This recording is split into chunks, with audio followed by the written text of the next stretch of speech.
आज हम linear equations in two variable exercise 4.3 question number 8 को देखेंगे। क्वेश्चन नंबर 8 क्या कह रहा है कि in country like USA and Canada temperature is measured in Fahrenheit whereas in countries like India it is measured in Celsius. कुछ country में US और कनाडा में जो टेम्परेचर है उसको हम फ़ारेनहाइट में टेम्परेचर को फ़ारेनहाइट में मेजर किया जाता है और भारत जैसे देशों में it is measured in Celsius.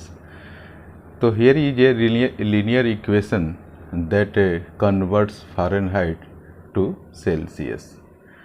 किसी कंट्री में फ़ारेनहाइट में तो किसी कंट्री में सेल्सियस में मेजरमेंट किया जाता है। तो एक इक्वेशन दिया गया है, यहाँ पर आप देखेंगे कि दो वेरिएबल है, एक फ़ारेनहाइट और एक सेल्सियस। पिछले इक्वेशंस में हमने बहुत सारे हमने देखे थे कि दो वेरिएबल वहाँ x और y थे, यहाँ पर दो वेरिएबल हमारा एक फ़ारेनहाइट है और एक सेल्सियस है। आपको इस इक्वेशन को सॉल्व करना है और एक ग्राफ बनाना है। हमारे पास इक्वेशन दे रखा है तो हम क्या करेंगे, इस इक्वेशन में c = 0 रखेंगे, क्योंकि हमें जब हम सेल्सियस की वैल्यू रखेंगे तो हमारा फ़ारेनहाइट का वैल्यू निकल कर आएगा। तो एक हमें टेबल बनाना होगा जिसमें सेल्सियस और फ़ारेनहाइट दोनों का वैल्यू होना चाहिए। तो इस इक्वेशन में देखिए यहाँ c है ना, हम यहाँ 0 रखेंगे। इस इक्वेशन को हम ले रहे हैं equal to 9/5 multiplied by 0 plus 32।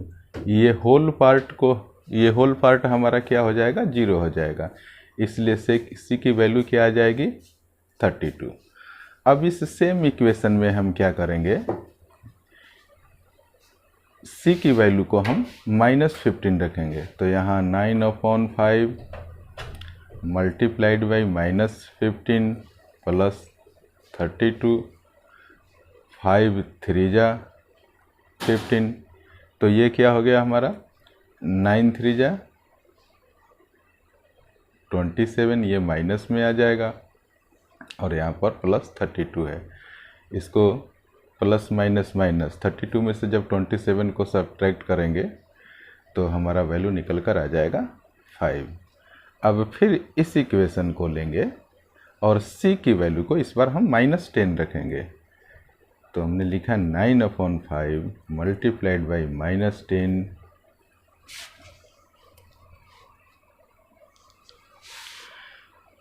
Plus 32, 5 2 जा 10, 9 2 जा 18, ये माइनस में हो जाएगा क्योंकि यहाँ माइनस है, प्लस 32। अब आप इसको सब्ट्रैक्ट कर दीजिए, ये 12 में से 8 गया 4 और ये 2 हो गया, 2 में से 1 गया 1 और साइन हम उसी का लेंगे जो बड़ा है, 32 बड़ा है इसलिए ये 14 हो जाएगा। तो आपने देखा कि c = 0 रखने पर 32 आया, -50 रखने पर 5 आया और -10 रखने पर 14 आया। तो इसको आप टेबुलर फॉर्मेट में लिख दीजिए, जैसा कि मैंने यहाँ पर लिख दिया है, आप ये देख सकते हैं। अब हम क्या करेंगे कि ये हमारा ऑर्डर पेयर आ गया, 0 32 -15 5 और -10 14, ये ऑर्डर पेयर्स हो गए।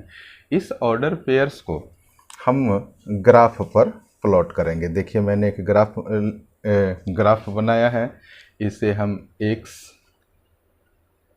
x डैश और यहाँ हम लिख देंगे y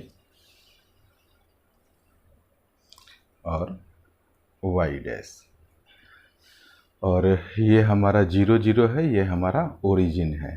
अब हम क्या करेंगे कि बड़ा ध्यान से आप लोग देखना कि ग्राफ को कैसे प्लॉट किया जा रहा है। यहाँ पर देखिए हमने x एक्सिस को हमने अकॉर्डिंग टू बुक इसको सेल्सियस लिया है और जो हमारा ये y एक्सिस है इसको हमने फ़ारेनहाइट में लिया है। तो देखिए हमने यहाँ पर फ़ारेनहाइट लिखा है। तो देखिए सेल्सियस, इस टेबल को आप देखिए ज़रा, सेल्सियस पर वैल्यू 0 है तो फ़ारेनहाइट 32 है।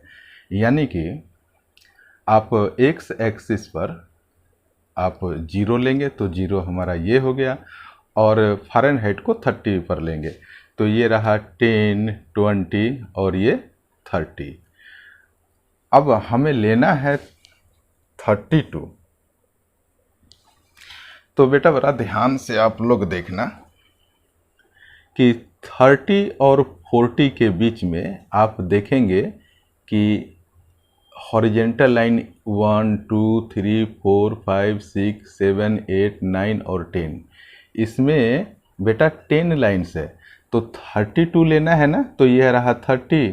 तो पहली वाली जो वर्टिकल लाइन है ना, उस पॉइंट पर, वाई एक्सिस के पॉइंट पर, वहाँ पर आप एक जो पहली लाइन है वो 31 हो गया, और जो दूसरी हॉरिजेंटल लाइन खींचा गया है तो आप उसको 2, उसका वैल्यू 2 होगा, क्योंकि 30 और 40 में 10 लाइन्स है ना, तो पहले लाइन को आप 31, दूसरे को 32, इसी तरीके से 34, 35 आप ले सकते हैं। तो 32 इस पॉइंट पर मिला, तो इसका कोऑर्डिनेट आप लिख दीजिए 0, 32। नेक्स्ट देखिए आप, नेक्स्ट हमारा है -15 और 5। आप देखिए सबसे पहले हम इस साइन को भी देखते हैं कि सेल्सियस की साइन यहाँ पर माइनस है और यहाँ पर प्लस है, तो माइनस और प्लस किस क्वाड्रेंट में आ रहा है। तो आप देखेंगे कि माइनस और प्लस का क्वाड्रेंट हमारा ये वाला है। तो जो भी सेल्सियस और फ़ारेनहाइट का जो पॉइंट बनेगा इसी क्वाड्रेंट के अंदर ही बनेगा। तो आप देख लीजिए यहाँ सेल्सियस की वैल्यू है 0, तो सेल्सियस का मतलब एक्स एक्सिस है, तो इस पर हम ले लेंगे 0, और फ़ारेनहाइट का कितना है, सॉरी 0 और 32 तो हमने ले रखा है। सेल्सियस पर आपको लेना है -15। तो देखिए ये यहाँ पर ध्यान से देखिए आप, 10 और 20 के बिल्कुल बीचों बीच में क्या हो जाएगा, -15 हो जाएगा, ये माइनस में वैल्यू होता है, तो -15 हो गया। और फ़ारेनहाइट की वैल्यू यहाँ पर क्या है, 5 है। तो आप देखिए यहाँ 0 से 10 है, तो इसके बिल्कुल बीच वाला पॉइंट क्या हो जाएगा, 5 हो जाएगा। तो जब इसको आप ऐसे बढ़ाएंगे और इस पॉइंट को जब आप ऐसे बढ़ाएंगे तो हमारा इंटरसेक्शन पॉइंट ये हुआ। इसका आप लिख दीजिए कोऑर्डिनेट -15, 5। अब आप थर्ड वाले पार्ट को देखिए, ये भी माइनस और प्लस में है, तो हमारा क्वाड्रेंट, इसी क्वाड्रेंट में इसका पॉइंट बनेगा, इसका कोऑर्डिनेट यहाँ पर बनेगा। तो x आप -10, आप इस वाले, ये सेल्सियस है ना, सेल्सियस वाली लाइन है ये, जिसको हम एक्स एक्सिस भी कहते हैं, इस पर आप ले लीजिए -10। तो देखिए ये 0 है और 10 ये रहा, और फ़ारेनहाइट पर यानी कि वाई एक्सिस पर आपको लेना है 14। तो देखिए 10 और 20 के बीच में आप यहाँ काउंटिंग कीजिए 1, 2, 3, 4। तो जब आप इसको आगे बढ़ाएंगे और यहाँ से इसको आगे जब बढ़ाएंगे तो आप इस पॉइंट पर, ये फ़ारेनहाइट और सेल्सियस वाली लाइन एक दोनों को इंटरसेक्ट करती है। तो इस कोऑर्डिनेट का नाम मैं थोड़ा सा ऊपर लिख दे रहा हूँ, -10, 14। अब हम क्या करेंगे कि हमारे पास 3 अलग अलग पॉइंट मिल गए, एक ये और एक ये। अब हम तीनों पॉइंट को मिलाते हुए एक लाइन बनाने का कोशिश कर रहे हैं। आप इसको तीनों पॉइंट से होते हुए एक लाइन आप बनाइए। इस तरीके से आप यह देखते हैं कि आप जितनी बार linear equations in two variables को जब आप ग्राफ पर प्लॉट करते हैं तो हमेशा ही एक स्ट्रेट लाइन बनता है। आप लोग इसे ध्यान से देखिए और फिर आप लोग अपने से बनाने की कोशिश कीजिए। Thank you so much for watching this video.